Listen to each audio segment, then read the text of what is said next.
Maqaa Abbaa kan Ilmaa kan Hafuura Qulqulluu Waaqa tokkoon ni amanna. Ameen.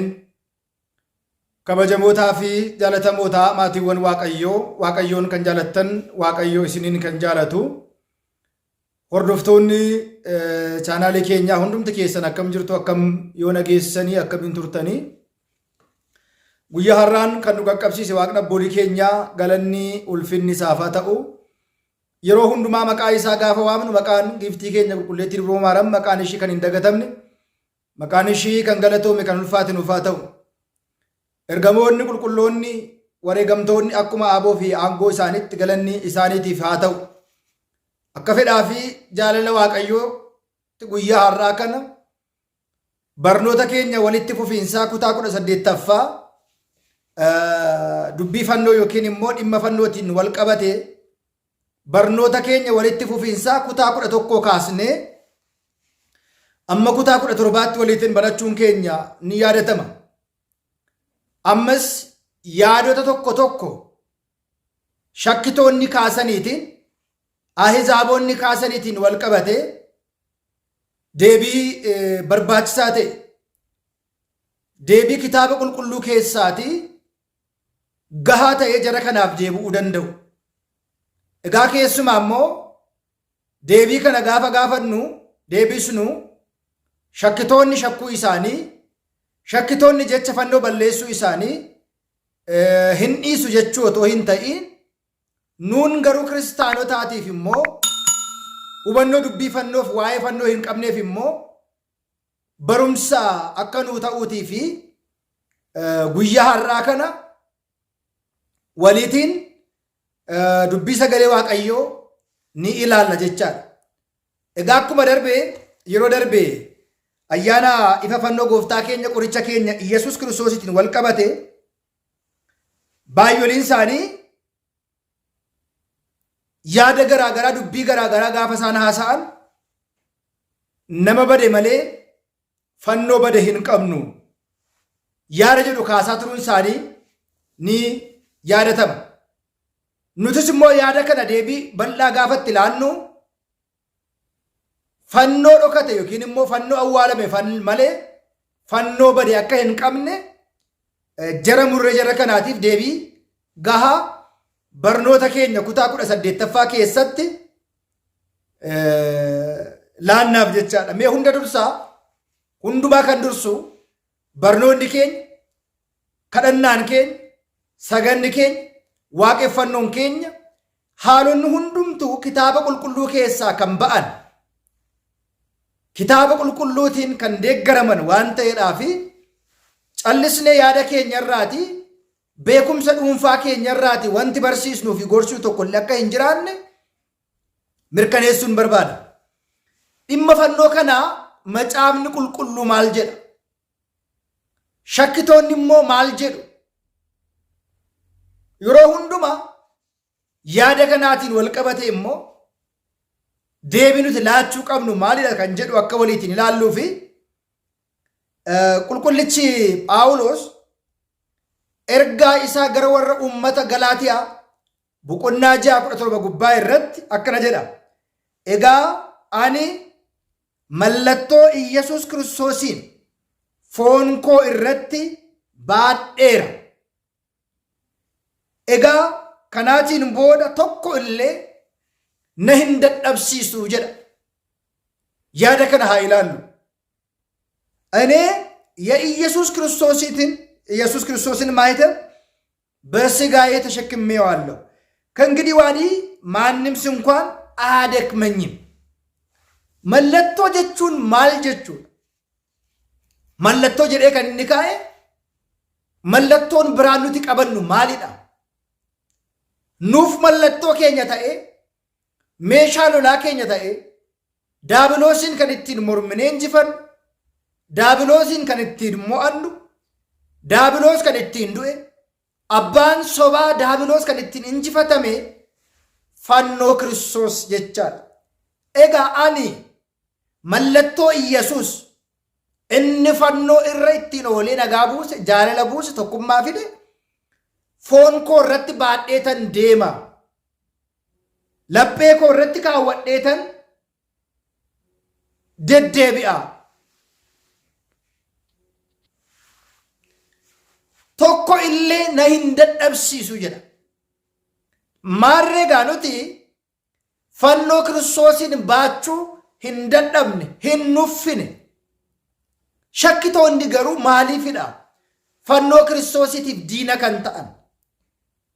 Kakuma faa keessatti Ahizaaboonni fannoo Kiristoosin adabbii godhanii lubbuu ittiin baasanii biyya Room keessatti namoota ittiin fannisanii fannoo Kiristoositiin hojii kan akka inni hojjetu taasisaniiru. Erga Kiristoos qaamaan mul'ate biyya lafaa keessa deddeebi'e immoo raajii harka isaatti amanuun, dinqii harka isaa ilaaluun, waaqummaa isaatti amananii isatti jiraachuun Kiristoos irratti yaada garaagaraa, gaaffii garaagaraa, hinaaffaa garaagaraa kaasanii jechoota dhibaa ta'an barbaachisoo hin taane dubbachuu turuudhaan dhumarra immoo Kiristoos erga fannifameen booda fannoo irraa buusanii erga awwaalameen booda du'ee erga du'a ka'ee ga'e booda waa'ee fayyina fannoo, waa'ee hojii fannisummaa fannoo, hojii isaa akka inni dhaabu, yaadannoon isaa akka inni baduutiif Ahizaaboonni lafa qotanii dhugaa fannoo awwaalaniiru. Har'as haftee Ahizaabotaa kan ta'an shakkitoonnii fi Ahizaabonni fannoodhaaf diina ta'anii nuti bar fannoon waaqadhaa jennee otoo hin ta'in inni Kiristoos fannoo irra oole addunyaa kanaaf jedhee dhiiga isaa lolaasee addunyaa kana ittiin fayyisee nuuf immoo humna ta'ee mallattoo ta'ee nuuf kennameera. Yeroo baay'ee mana kiristaanaa keenya keessatti dhimmi mallattoo alaabaatiin wal qabatee ka'u yaanni baay'ee jira. Nuuf gaa mallattoon kee, ibsituun kee, humni kee fannoo Kiristoos ta'uusaa beekuu fi baruun barbaachisaadha. Kanaaf qulqullichi Phaawulos ani mallattoo Iyesuus Kiristoositiin yookiin immoo chaappaa Iyesuus Kiristoositiin baadheera. Egaa booda kanaa booda na hin dadhabsiisu jedhe kan inni kaa'ee jiruuf isa kanaaf jecha. Innis egaa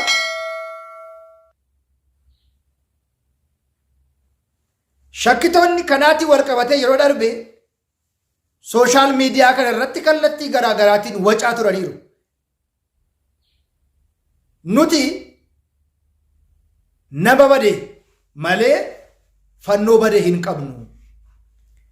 Nutis immoo yaada isaanii, deebii isaanii kana gaafa deebiidhaan deebisnu fannoo Ayihudootni awwaalame immoo bara isaa eeggatee, waggaa isaa eeggatee, yeroo isaa eeggatee qulqulleettiin illeenii karaa mucaa ishii Qosxinxiinoos baaste sana malee fannoo bade hin qabu. Kana jala murree fannoon nu jalaas badeera jenne koottaas nu barbaadaa jenne iyyaa fannoon goone hin jiru. Seera keenyaan, heera keenyaan akka barsiisa mana kiristaanaa keenyaan ayyaana fannootiin wal qabatee yaadota garaagaraa sooshaal miidiyaa irra namoonni tokko tokko wacaa turan morma keenya irratti kan hidhanne kana fannoo kana akka nuti kunnuuf, akka nuti leeyyaanuuf yaadota garaagaraa yoo wacan iyyuu maaliif akka hidhanne, maaliif akka fannoo baanne, fannoon maaliif akka tajaajilu bu'aa isaa, faayidaa isaa tolchine, bareechine waan beeknuudhaa fi qaama biraa irraati, warra hin amanne irraati, warra shakku irraati, warra waan hundumaatti shakku irraati barnoota kan akka barannu hin dirqamnu jecha. Wanti nu dirqiisus hin jiru jecha. Nuti amantaa keenya ala baane waa'ee amantaa biraa, waa'ee nama biraa, waa'ee nama dhuunfaa, waa'ee dhaabbata tokko, waa'ee dhaabbata amantaa tokko haasofne sin beeknu, gara fuulduraatti sin haasofnu. Waan nu galeef immoo waan beeknu immoo raawwachuurraa hojjechuurraa duubatti hin deemne. Kallattii garaagaraatiin, kaayyoof karoora garaagaraatiin adeemsi ittiin fannoon kabayni isaa keessumaa 666 waan hojjetan agarreerra. Namoonni tokko sobdoonni tokko fannoo Kiristoosiin waan qabatan fakkaatanii garagalchanii hojii fuggisoo warri deeman har'as jiru, boris jiru, iftaanis jiru, itti fufus. Kanas ta'e sana garuu fannoon eenyummaan keenya kan ittiin beekamuu fi kiristaana ta'uun keenya.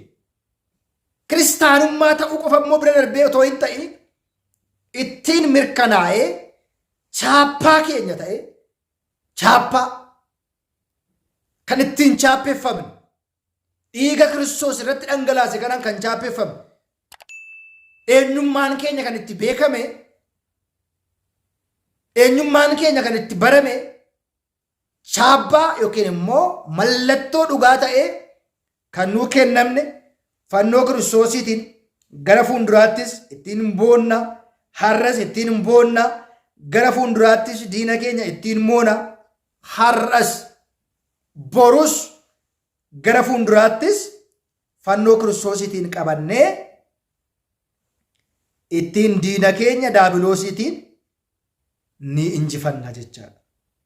Ni injifanna, ni mo'anna. Kanaaf fannoo bade otoo hin ta'in fannoo isa awwaalame, fannoo Ayihudoonni awwaalan kan Kiristoos irratti fannifame fayyina keenya ta'ee akka nuu kennamuuf kan nuu laatame kana qabannee ni sochoonaa. Fannoo bade hin qabnu, fannoo awwaalame garuu awwaala keessaa ba'e isa Daakaarsii fi isa Xiixos otoo hin ta'in isa Kiristoos irratti fannifame fannoo isa dhugaa qabannee ittiin fayyina. Kanaaf qulqullichi Phaawulos ergaa isaa isa gara warra uummata Qorontos isa dura boqonnaa 16-13 gubbaa irratti egaa cimaa dammaqaa amantaadhaan dhaabadhaa bilchaadhaa cimaa isin biratti wanti hunduu jaalalaan haa ta'u jedhee qulqullichi Phaawulos amantaa irratti leeyya'uun, sodaachuun, shakkuun, duubatti deebi'uun